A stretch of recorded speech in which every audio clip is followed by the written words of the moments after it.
you have already introduced me even before I could Is, introduce is, my name. is that your name? I'm Harrison Neondo, that's my name. Which department do you come from? I come from Building and Civil Engineering Department, that is. And how do you feel to be in this interview? I'm grateful to be here today with you. Are you sure? I'm very grateful. Absolutely. All right. My co-host? Mr. President, I would like to ask you, what inspired you to run for this seat? Okay, there might be so many inspirations behind my candidature. Yes. But, there's this thing in English we called, I don't know how it's pronounced.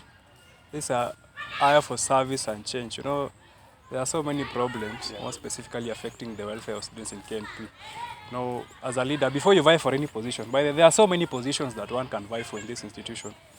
Governorship, that is, CSS, and we come to executive positions. Yes. So before you vie for leadership, as a person, at individual capacity, you have to ask yourself, you weigh between the things you want to do for the people. Then you see in which office they fit well. Then you decide to run for what? To run for that office. So more specifically, much of the things that I want to do for the comrades lie with the office of the presidency. That's why I made a choice to vie for the presidency. Okay. And what are your ambitions in the next 1 year, in the next year to come? I might be having so many ambitions, but as an aspirant and as a leader, if elected the president of KNP, if time shall allow, and if the people by the grace of God shall give me votes, there are some of the few things that I might want to achieve in my regime, including the service delivery. That's the most and severe thing that we're experiencing as students. There are so many problems in so many sectors, the finance sector and many sectors. And if many of you can recall, in my last campaign, I was rotating and revolving around the digitization issue. So the digitization policy still remains my agenda number one. I think we are good to go. We shall achieve that by the grace of God if I shall be given votes and the mandate to serve as the president of Kenya. Okay. Mr. President, it's good to hear your ambitions and the kind of plans you do for it. And today, if you are elected today and put in office, what will you do to make your name remain in the calendar? Actually, to make my name remembered, you're talking about legacy. Yeah. Leaving a legacy behind is fulfilling the promises that you make to the people. Yeah. So actually, that is the foundation and the stepping stone number one to leaving a good legacy behind. Yes.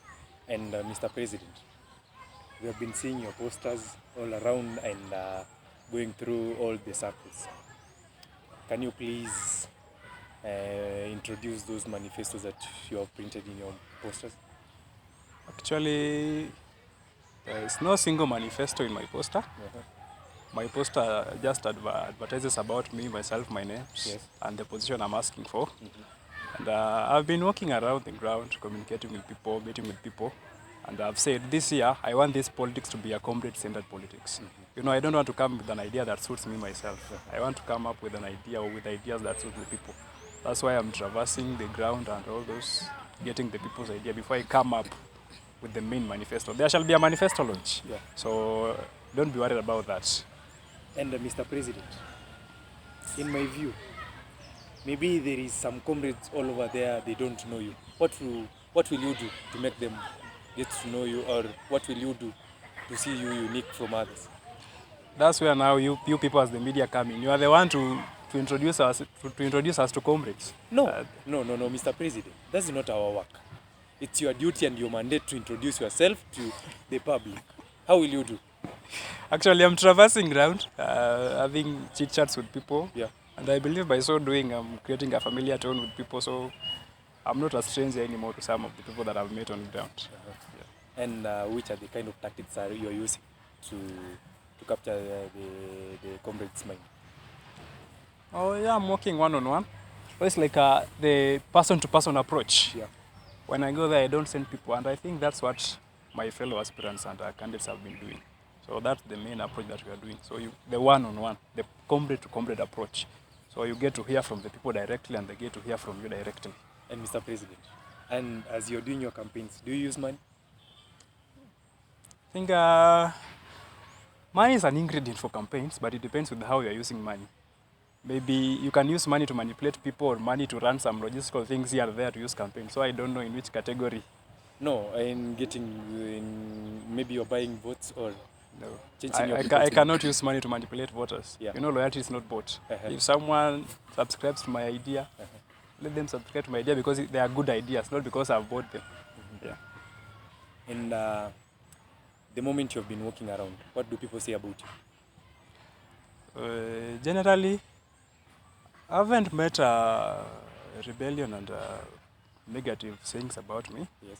You know, we are in the early stages of campaign, Yeah. and every candidate is popularizing their bid. Uh-huh. So whatever people are saying, people are waiting for the right time to come, Okay. and they'll elect their leaders. But we are all on a neutral ground. Everyone is accepted. I'm a comrade, they are comrades. Yes. My co-host. I have nothing to add. And Mr. President, in brief, I can ask you, tribalism has been the reign of this school, that only one tribe will rule. What will you do to end that? I don't think tribalism has been the reigning institution. Yeah. The problem is that these other people, they never come out. Uh-huh. We saw last year, Chesebe came out. Uh-huh. Nobody restricted him to vie. He vied for positions, but he did not get it. So you cannot say that tribalism has been the reign. Okay. You know, when you don't come out and you don't make your voices to be heard, you cannot say that tribalism is there. Nobody has limited someone. Let them come out. It's democracy. People will listen to them. If the majority vote in their favor, so be it. They shall be leaders. So that is. I don't think it's tribalism. Okay, and Mr. President, it has come to my view. You said you at times you're using money when you're walking around campaigning. Where do you get money and yet you are in school? You know, as I said, money is an ingredient to politics, and at the same time, money is an ingredient to survival. Yeah.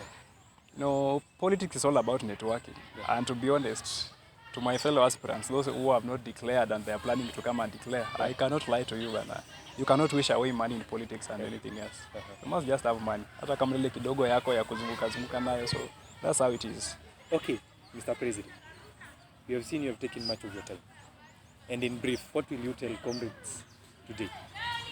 Actually, I may not have much to say, but we will be meeting on the ground with them on a daily basis. But there are some of my friends who have declared to be vying for these positions. Yeah. So, What I'm telling to the comrades that be keen with whom you are giving your support, be keen in whom you are believing. Time shall come, we shall come on the ground, we shall table our manifestos, get to hear from us. We shall also welcome their questions, and I think we shall be good to go. thank you, Mr. President. Thanks for your time. Thank you. It has been your host, Benjamin Elimlim. And your host, Teresa Muhwana. God bless you.